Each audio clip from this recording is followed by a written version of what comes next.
Good morning, everyone. Welcome back to the online studies of Max Divine. I hope you are doing well. Well, our today's chapter is chapter number 2, The Virtuous Puppets.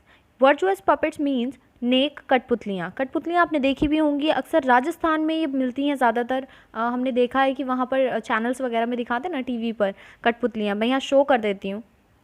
तो बिना ज़्यादा बातें किए करते हैं अपना chapter start. Here is the warm up. What is a puppet? Puppet क्या होता है? A puppet is an object often resembling a human, animal, or mythical figure that is animated or manipulated by a person called puppeteer. तो puppet क्या होता है? Puppet एक ऐसा object है जो कि रिजेंबल होता है, मिलता जुलता। तो रिजेंबलिंग मतलब मिलता जुलता होता है किससे? ह्यूमन इंसान से, एनिमल जानवर से, मिथिकल फिगर यानी किसी पौराणिक पुरानी किसी चीज़ का, तो पुरानी ऐसी आकृति का उससे रिजेंबल करता है। दैट इज़ एनिमेटेड, और जिसको एनिमेट किया जाता है, एनिमेट आपने देखा है ना कार्टून्स वगैरह, वो एनिमेशंस होती है।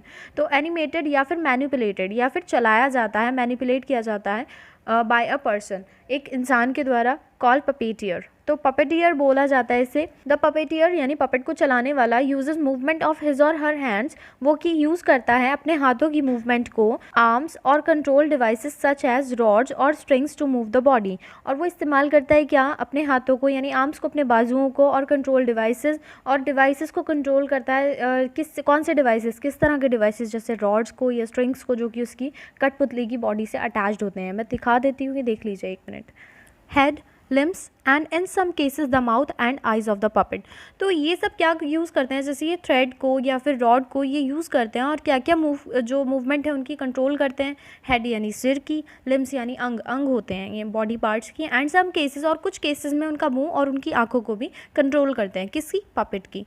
The puppeteer often speaks in the voice of the character of the puppet. और अक्सर जो पपेट चलाने वाले होते हैं वो पपेट की आवाज़ बन करके भी बात करते हैं, मतलब जो कैरेक्टर होता है पपेट का, तो उसमें भी साउंड करते हैं। And then synchronises the movements of the puppet's mouth with this spoken part. तो उसके बाद सिंक्रोनाइज होता है, मतलब एक टाइम पर एक साथ मिला देना, ठीक है, एक टाइम मैच कर देना। तो वो उस टाइम को मैच करते हुए बॉडी की जो मूवमेंट होती है पपेट की, उसकी माउथ की, तो उसको अपनी साउंड के साथ में बिल्कुल मैच कर देते हैं। The actions, gestures and spoken parts acted out by the puppeteer with the puppet are typically used in storytelling. और ये जो एक्शंस होते हैं, मतलब उनके जो हाथों की मूवमेंट है और जेस्चर्स होते हैं, तो ये स्पोकन पार्ट्स जो होते हैं वो सब क्या होते हैं? पपेट की स्टोरी टेलिंग के टाइम पर काम आते हैं। जब ये पपेटियर जो होते हैं स्टोरी टेल कर रहे होते हैं, बता रहे होते हैं कहानी, तो उस टाइम पर ये यूज़ किए जाते हैं। जैसे आप पिक्चर में भी आपको सामने नज़र आ रहा है, ये कहानी एक चल रही है तो उस टाइम की। Puppetry is a very ancient form of theatre which dates back to the 5th century BC in ancient Greece. तो पपेट्री जो है वो एक बहुत ही प्राचीन, एंशियंट होता है प्राचीन फॉर्म है थिएटर की, जो कि 5th century 5वीं सदी BC में एंशियंट यानी प्राचीन ग्रीस के अंदर इस्तेमाल होती थी। There are many different varieties of puppets and they are made from a wide range of materials depending on their form and intended use. तो ये जो पपेट होते हैं ये सारे अलग अलग वैरायटी के मटेरियल से बनाए जाते हैं, अलग अलग वैरायटी के हो सकते हैं, इनकी मटेरियल अलग होते हैं, इनका कुछ कपड़े से बनते हैं, कुछ कॉटन से बनेंगे, कुछ मतलब डिफरेंट टाइप ऑफ स्टफ़, तो अलग अलग तरह की चीज़ों से बनते हैं। और इनका मटेरियल इनके यूज़ के ऊपर डिपेंड करता है कि किस तरह की फॉर्म इन्हें चाहिए। They range from very simple in construction and operation to very complex ones. मतलब ये यूज़ करने में, ऑपरेट करने में और बनाने में, यानी बने हुए ये सिंपल भी हो सकते हैं और ये कॉम्प्लेक्स भी हो सकते हैं। इनकी रेंज काफ़ी बड़ी है। 2 simple types of puppets are the finger puppet, which is the tiny puppet that fits onto a single finger, and the sock puppet, which is formed and operated by inserting one's hand inside a sock। तो दो simple तरह के जो puppets होते हैं वो कौन से वाले पपेट्स हैं? वो हैं, एक तो फिंगर पपेट है जो कि बिल्कुल सिंपली एक फिंगर के ऊपर फिट हो जाता है, एंड दूसरी टाइप का कौन सा पपेट है? एक है सॉक पपेट। उसमें क्या होता है, वो कम्प्लीटली हाथ उसके अंदर पूरा डाला जाता है और उसके गली गली सिम के अंदर भी पपेट्स ही यूज़ हुए हैं। The sock puppet is the type of hand puppet which is controlled using one hand that occupies the interior of the puppet and moves the puppet around। तो सॉक पपेट किस type का puppet है? एक hand puppet है जो कि control होता है एक हाथ से, और ये अंदर की तरफ, इंटीरियर होता है अंदर, अंदरूनी तौर पे ये भरा जाता है, यानी फिल होता है, ऑक्यूपाई होता है इसके अंदर, पपेट के अंदर अपना हाथ डाल दिया जाता है अंदर से, और उसके बाद इस पपेट को मूव किया जाता है। Okay, moving on to the story part. Once there was a puppet maker who had a son named Manoj।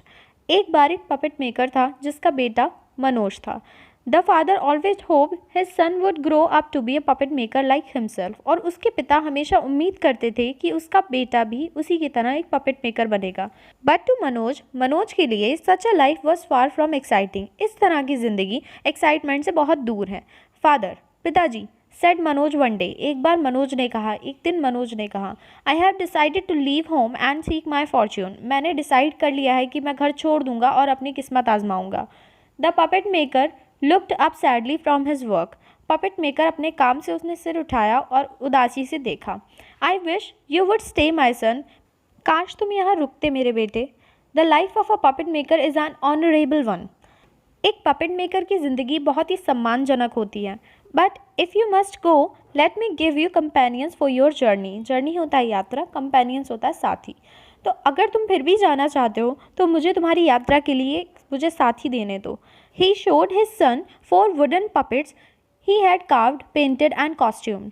तो उसने अपने बेटे को 4 वुडन लकड़ी के पपेट्स, कठपुतलियाँ दिखाईं जिसको उन्होंने खुद कार्व किया था, पेंट किया था और उसे कॉस्ट्यूम पहनाई थी। ईच पपेट, हर एक पपेट, ही सेड, उन्होंने कहा, has its own virtue and value. हर एक की अपनी वर्च्यू होते हैं गुण, वैल्यू होता है कीमत। तो अपने अपने गुण और अपनी अपनी वैल्यू है। The first puppet was the king of the God's. पहला जो पपेट है वो गॉड्स का भी राजा है, यानी भगवानों का राजा। The puppet maker said, puppet maker ने कहा, the god's virtue is wisdom. और गॉड की जो वर्च्यू है वो है विजडम, यानी बुद्धिमत्ता, यानी समझदारी। The second puppet was a green faced ogre. और दूसरा पपेट है एक हरे चेहरे वाला राक्षस। ऑग्रे होता है आदमखोर राक्षस, मतलब आदमियों को खाने वाला शैतान या राक्षस। The ogre's virtue is strength. Ogre की जो वर्च्यू है यानी गुण है वो है ताकत, स्ट्रेंथ होता है ताकत। The third was mistake sorcerer. Sorcerer होता है जादूगर। तो तीसरा जो है वो है मिस्टिक जादूगर। The sorcerer's value is knowledge. और सॉर्सरस का जो गुण होता है वो है नॉलेज यानी ज्ञान। The fourth was a Holi hermit. और चौथी कठपुतली एक पवित्र, होली होता है पवित्र, हर्मिट यानी संत की थी। The hermits virtue is goodness. और हर्मिट यानी एक संत की जो गुण होता है वो अच्छाई होती है। ही टोल्ड हिज सन, उसने अपने बेटे को बताया, each of these virtues can help you on your way. इनमें से हर एक गुण तुम्हारे रास्ते में मदद करेगा। बट रिमेंबर, मगर याद रखना, strength and knowledge must always serve wisdom and goodness. Strength, ताकत और ज्ञान हमेशा सर्व होता है सेवा करना। तो बुद्धिमत्ता और अच्छाई की ही सेवा करना चाहिए। Manoj started off the next day. Manoj ने अपना सफ़र अगले दिन शुरू किया। ऑन हिज शोल्डर, उसके कंधे पर, ही carried a bamboo pole.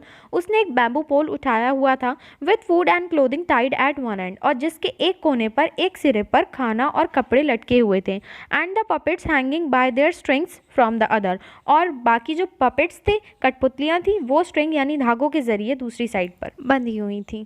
When night came, Manoj found himself deep in the jungle. और जब रात हुई तो मनोज ने अपने आप को गहरे जंगल में पाया। He stopped beneath a banyan tree. और वो एक बरगद के पेड़ के नीचे रुक गया। This looks like a good place to sleep. ये एक अच्छी जगह है सोने के लिए। ही सेड टू हिमसेल्फ, उसने खुद से कहा, but I wonder if it's safe. मगर मैं ये सोचता हूँ क्या ये सेफ है। Then Manoj had a funny idea. तब मनोज को एक फ़नी आइडिया आया। I think I will ask one of the puppets. मैं ऐसा करता हूँ, मैं किसी एक पपेट में से पूछता हूँ। He turn with a smile to the king of the gods. और वो बहुत ही मुस्कुराहट के साथ किंग ऑफ गॉड्स की तरफ मुड़ा। Tell me, is it safe here. मुझे बताओ, क्या ये जगह सेफ है। To his amazement the puppet came alive. और उसे हैरान करते हुए वो पपेट जिंदा हो गया। It got down from the pole and grew to life size. और वो पोल से उतरकर लाइफ साइज यानी एक जिंदा इंसान की तरह बड़ा हो गया। Manoj, said the God. Manoj, God ने कहा, ओपन योर आइज, अपनी आंखें खोलो एंड लुक अराउंड यू। और अपने चारों तरफ देखो। That is the first step to wisdom. और यही विजडम की तरफ पहला कदम है। If you fail to see what is right before you, अगर तुम चारों तरफ देखने के बावजूद भी अपनी तरफ क्या सही है ये देख ना सको, how easy it will be for others to misguide you. तो कितना आसान हो जाएगा दूसरों के लिए कि वो तुम्हें मिसगाइड कर दें, यानी वो तुम्हें गलत रास्ता दिखा दें। And the next moment the puppet was hanging again from the pole. और अगले ही पल में वो पपेट दोबारा उस पोल पर जाकर लटक गया। When Manoj had gotten over his shock, और जब मनोज अपने शॉक से बाहर निकला, he looked carefully all around the tree, और उसने उस पेड़ के चारों तरफ बहुत ध्यान से देखा. There on the soft earth were the tracks of a tiger, और जहाँ वो ज़मीन थोड़ी सी सॉफ्ट थी वहाँ पर एक टाइगर के पैरों के निशान थे. That night he slept not on ground but in the branches over, और उस रात वो ज़मीन पर नहीं बल्कि टहनियों पर सोया. And he was glad he did, और वो खुश था कि उसने ऐसा किया. For in the middle of the night, और रात के बीच में he saw a tiger come prowling below him, और उसने देखा कि एक टाइगर उसके नीचे प्रॉल करता हुआ आया. प्रॉल मीन्स ढूंढते हुए. The next day took Manoj into the mountains, and at the sunset he left the road and camped a little way up at the mountain side. तो अगले दिन मनोज माउंटेन की तरफ निकल पड़ा, पहाड़ियों की तरफ निकल पड़ा. एंड एट द सनसेट, और सनसेट के वक्त ही लेफ्ट द रोड, उसने सड़क छोड़ दिया. And camped a little way up the mountain side, और वो पहाड़ियों पर ऊपर की तरफ चढ़ गया. When he awoke the next morning, और जब वो अगली सुबह में उठा, he saw a Karwaan coming along the road below, और उसने देखा कि एक कारवां नीचे रोड पर आ रहा है. A dozen bullock cart were piled high with costly good, और एक डजन दर्जनों की मात्रा में बुलॉक कार्ट यानी बैलगाड़ियों पर लदा हुआ सामान था, बहुत ही महंगा. So that is it for today. I hope you understand the chapter. Now let's talk about the homework. You can simply pause the video and note the homework and submit the homework by 6 p.m. today. Okay? Kindly be sure to subscribe and press the bell icon. Okay, goodbye. See you soon.